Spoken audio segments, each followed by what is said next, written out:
Labdien! Šodien mēs runāsim par to, kādos gadījumos jāizsauc zilais kods un kā pareizi to izdarīt.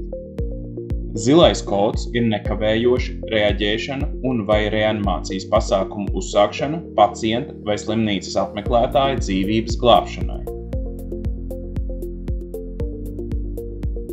Palīdzību izsauc pa mobīlo tālruni 25 60 60 60 vai pa stacionāro tālruni 23 71 vai 44 30.